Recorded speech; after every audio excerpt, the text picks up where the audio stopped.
So I have here a bowl that's been trimmed and has sat for a little bit and is at the leather hard stage, and it's ready to get its holes. So I start off by putting a little drainage area on the bottom.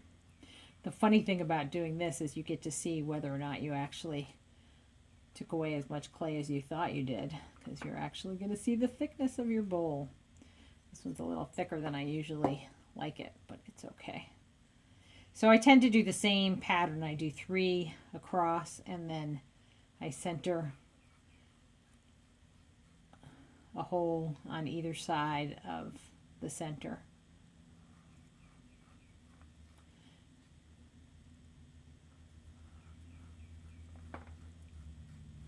Nothing fancy.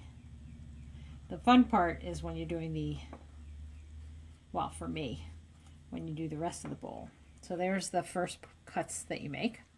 So I tend to just wing it when I'm doing this, but I've started using the foot as a guideline. So I'm going to put a starter hole. I'm going to use the foot. So since this was already divided up into thirds, I'm going to put a hole here, and so there'll be one in the center of each of these feet and one over there.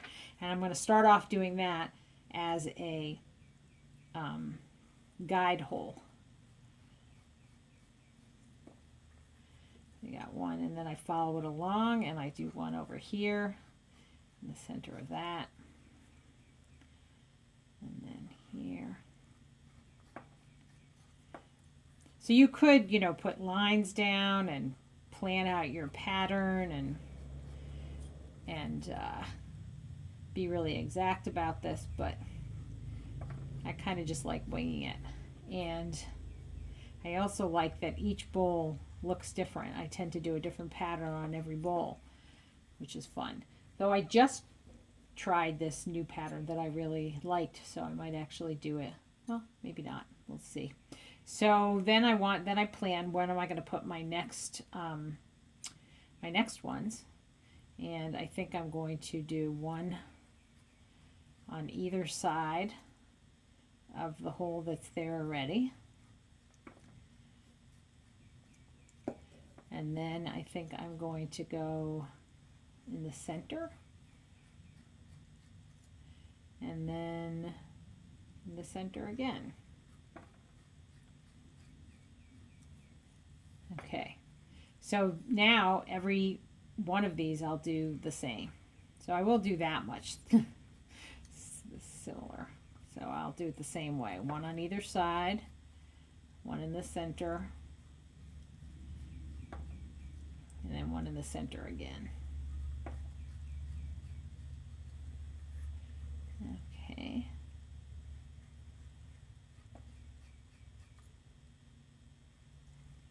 So this tool I'm using is by Bill van Gilder. It's a great tool for cutting holes. I love it.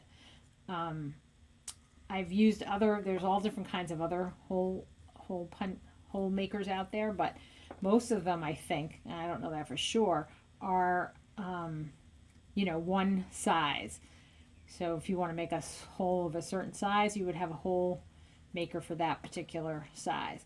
This one is cool because it, depending on how far down you go, would depend on how big the hole is that you make.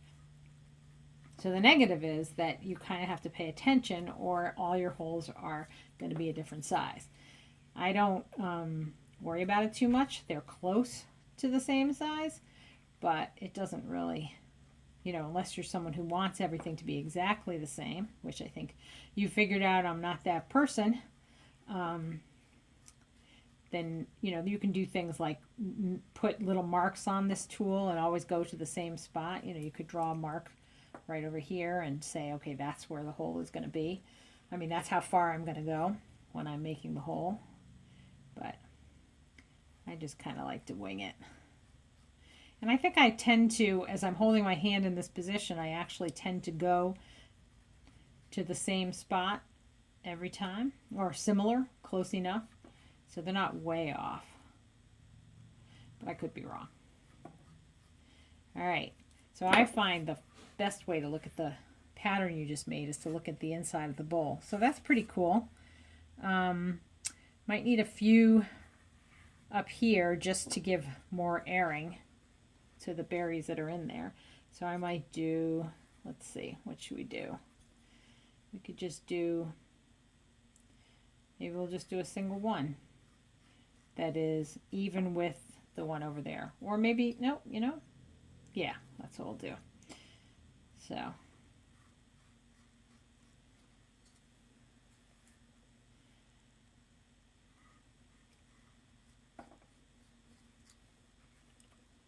So when this is done, I'll probably let it dry a little bit more, and then I'll take a brush or a dry sponge and rub away the little burrs that are mostly on the inside, but on the outside too. Cool. So there you go. That's the berry bowl.